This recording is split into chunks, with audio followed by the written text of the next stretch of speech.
Hey guys, my name is Sam, aka RetroBanjo, and what are we doing today? Well, we are starting a new series, another RPG. This RPG is something that's been on my radar for a very, very, very long time. It's a game which I purchased just out on a whim years and years ago, and it's something that kind of like it just popped out on the shelf to me. I was just mincing around back in the day when I was like 23, so we're talking like close to 10 years ago. Because what's the date on the back of here? 2006? Yeah, so yeah, it's something that's a game that's really caught my interest, but I've never finished it. So I've had it for all this time, but I've never finished it. There's been countless times when I've often replayed this game, and I just never see it to the end. It's really annoying me, and now I've got a sort of a platform on YouTube to share the experience with you guys. I appreciate this is probably going to divide a lot of my audience because I've been playing a lot of Square Enix games, or SquareSoft as it were formerly known, Pokemon as well, you know. But completing this game, this is something for me. This is something that I've been wanting to do for years. So it's going to be good to be playing an RPG which I'm more familiar with to a certain extent, but I have not seen all the way through. It has been several years since since I started this game. Playing. I think the furthest I can get to, and I think the furthest I remember, is the boat and doing the old shenanigans with trying to trap the bat dude. But I ain't got any further than that. So yeah, so I get the general gist of the battle systems. But I've just not seen all the way through, and I know the game is really hard as well. I remember it being massively a pain in the ass at some stages, so we're going to see how we get on. So this is a nice little opening preview of what we got, all the shenanigans we got going on here, and some of the cutscenes and all the stories and whatnot, and some of the art style in this is beautiful. I think that's what drew me in, and I can I forget the name. I'm gonna have to go in and double check the name of the main character, but he's a very pretty young man. In actual fact, I wonder if there's a load game on here, so you can get the idea of where it was. 18 hours, Jesus Christ. So I don't know how old that save game is, but that's as far as I got. So I don't know if that's close to the end. I ain't got a sausage. How do I go back? Triangle. Okay.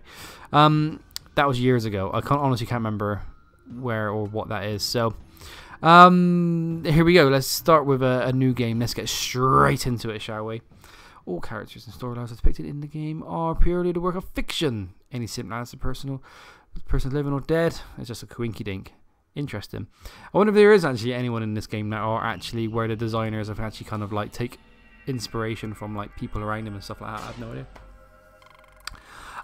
So yeah, I probably will talk all over this. I appreciate, some YouTubers like to stay quiet, but this whole story just kind of like, it is so different to anything that I've ever played before. I'm usually the guys to play all the Final Fantasies and stuff like that. The only RPG, yeah, I'll put Final Fantasies and our Pokemon basically were my go-to RPGs. So to throw this into the mix, where there's blood, there's violence, there is devouring, it's like a shot. It's completely something out of completely take me out of my comfort zone. I just really wish I've just never ever completed it. So whatever happens in the way, you know what I mean. I remember when I was actually when I bought the game. I remember like I didn't really hang out with anyone at the time. I was kind of like floating around in life. I was in a job that I hated. It was at the tail end of working at a job before going away and just randomly going on a traveling situation, and didn't really enjoy that. I was lost, so I thought I'd make myself even more lost. So yeah, this game kind of gives me some really weird emotional feelings, because I remember actually talking to someone, bumping into someone I worked with, showing him the cover, and he was like, "Yeah, this game looks weird." So. I think I don't know if there's like you see here. These guys are like having a bit of a turf war. These are our main characters. We get introduced to them straight from the beginning. I do forget their names. I remember Heat. try and guess which one that is. Yeah. So and they're having a bit of a skirmish by the looks of things against this fella. But there's something weird and wonderful smack bang into the battlefield, and a cat, and a dodgy cat, lingering with beautiful eyes. Oh god! Here we go. Beautiful. Oh, bullet time. This is roughly around the time Matrix was like hot shiz, right? I forgot this has got bullet time. Oh yes. Oh yes. Look at that, he's bloody shooting great big arrows out of the sky. So my style, I guess I try at least to try and see the lighter side of games, and try not to take them too seriously. And I don't want to be like trying to make this too much of a giggle fest, but I'll try and keep it entertaining as I go along, because I'm sure people who will be interested in this game, I'm pretty sure I'm going to alienate a few people on my channel, but those who are interested in this game, who aren't familiar with me, look at that, that is disgusting. Yeah, just know my style. I kind of like try and make a bit of a few jokes here and now and again. I'll try and, like, you know, I will be playing a game serious as I possibly can. Failure to comply will be deemed an act of war. So this is the bit where, like, they're like, yeah. They both just said that to each other, and they're like, what? No, that's your thing. No, that's your thing. It is your thing. So they're all using guns. They're all very much, you know, shedding blood. They're all very much human beings at this stage. You can say, but that's due to change because of this bad boy. Something's happening. And it's awesome. I love it. I love the fact that, you know, you're kind of like immersed into this world, and you're not just kind of like thrown in, and you're just willing to accept. You got to accept the way that they do things, their way. They've, you know, yes, you're thrown into this world, but their rules, as you know it from the get-go, has been changed because of this lovely gruesome situation. Oh yes. Oh dear. Oh my days. Ooh, and my pad on my joypad on my controller is going mental. He must have had a good day. Yummers. Don't bring a carnival to a gunfight. Carnivore, that would have worked better. Okay. And we've got some bluebirds. Bluebird skies. Where's that? Put that wire out there. So yeah, what else can I say about this game? It's got a sequel. It's got a direct sequel, and the what's it called? The decisions made in this game, though they do affect what happens in the second game. But I've never actually. I've seen a little bit of the second game, just like the battle systems and everything. It's literally the same art style, and I believe it's the same characters as well. So yeah, I've not seen much of that one, so I'm not really sure how they're linked, but maybe we might find out if we ever get to the end of this one. And now we got some really cool tattoos. If I was to ever get a tattoo, I'll get that one, but maybe somewhere else on my body, not on my face. I have an office job to think about, you know what I mean? Don't want to go up to people, random people, and be going into meetings, and they're like, "Hey, how's it going? My name's Sam," and I'd be like, "Oh." Well, I have to explain that every time I go into a room.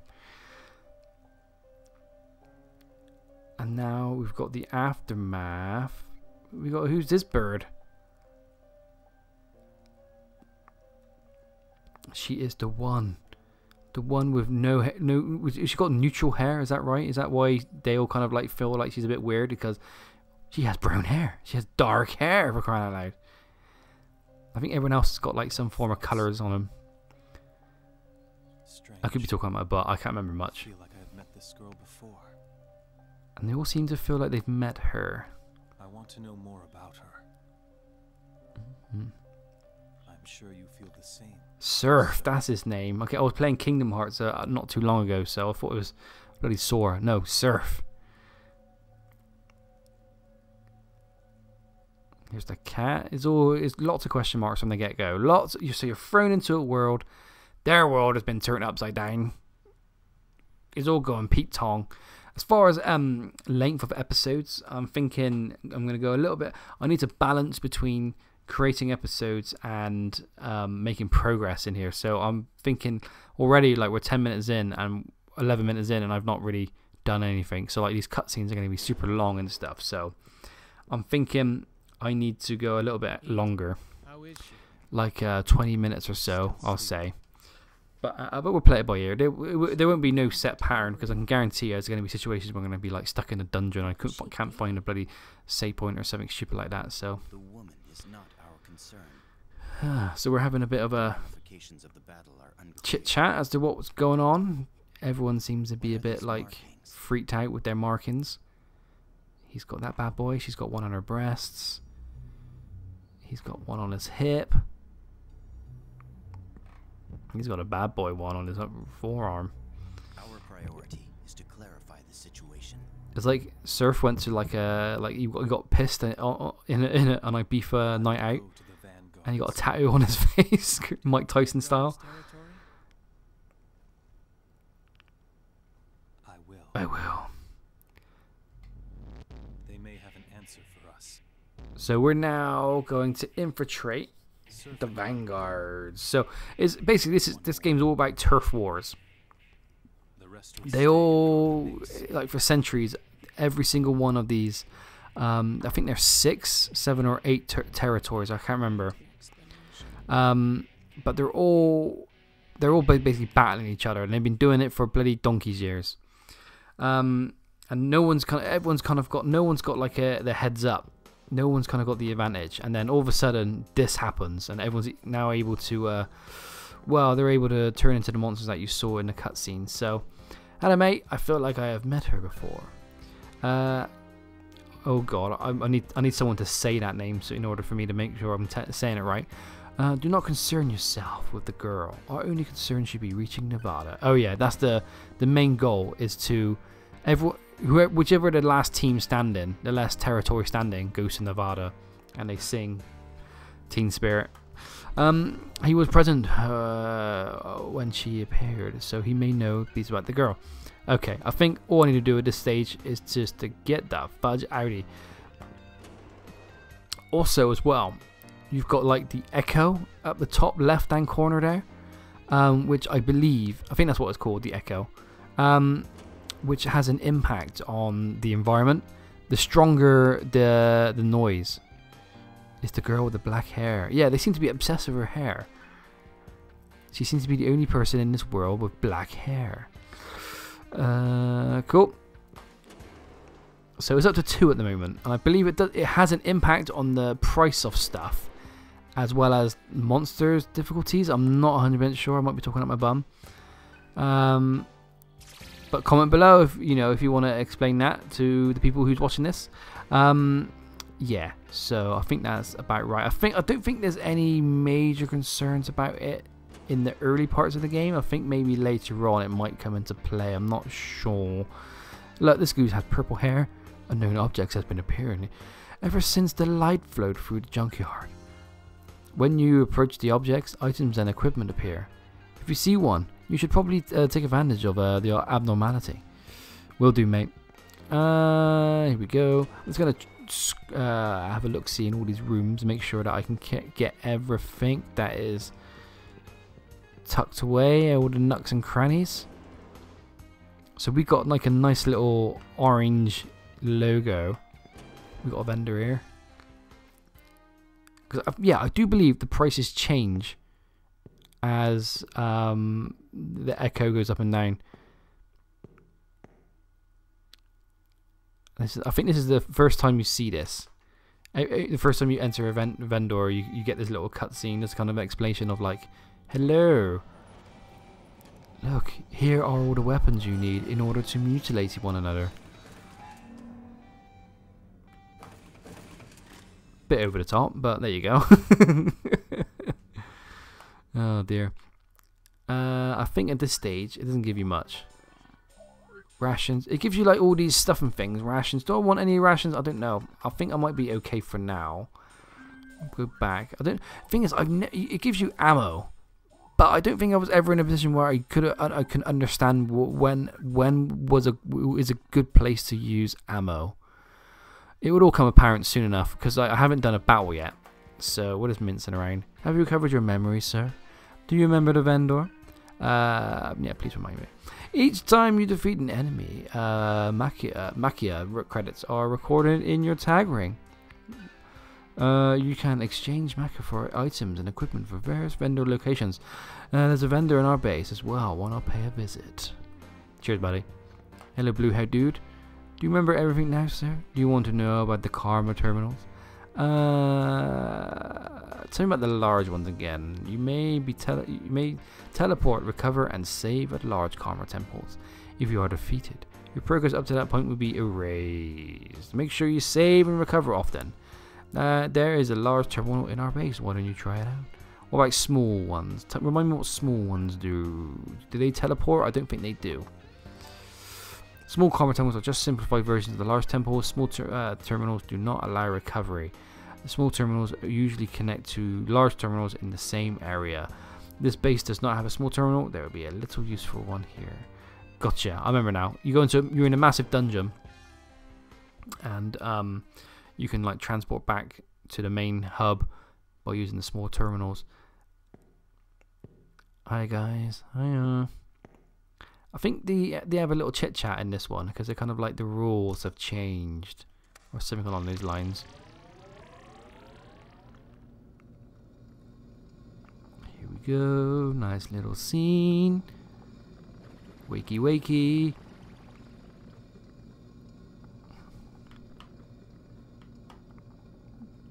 Okay, cool. So here is where I can save my game and I can update my characters, I believe. Oh, I can restore my jams as well. So I will save. Shall I just flat out save over that thing? Shall I flat out save over my 18 hours? Yeah, why not? There you go.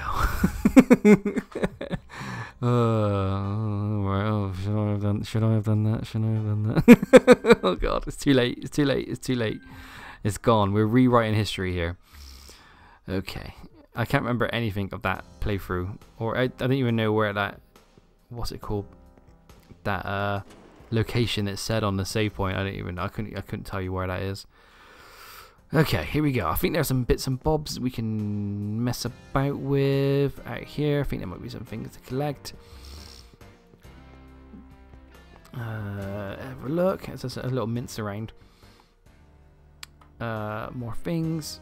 After the light, I woke up and this wall was there. I've never seen such a thing. So I think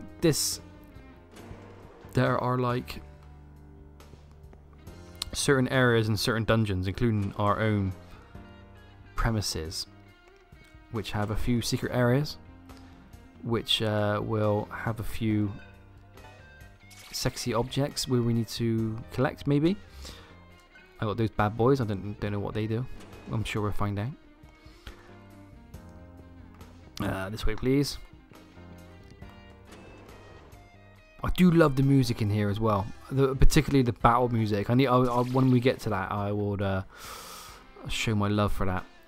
I'll turn it up a bit. I'm like jamming out to it. I've been jamming out because I've been thinking about what RPG I wanted to play for the longest time, and I feel now is a good time to play this. So yeah, so I've been listening to the battle music to just get myself pumped up, ready for playing this. So so you can't go through here. Blue wall stands in the way. Surf cannot pass through it. I think by defeating bosses, which defeating areas or turfs.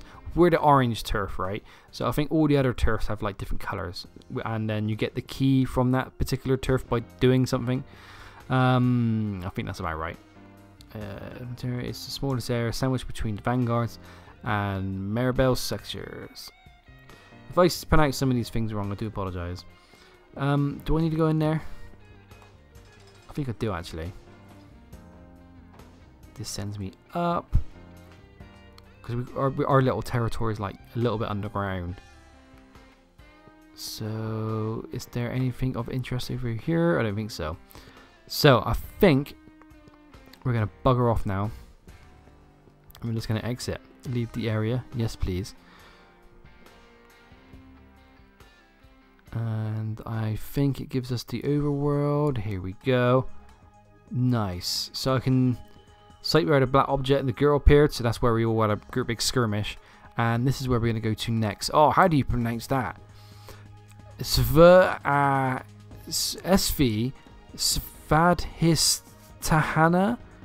Stafahistana? Oh, God.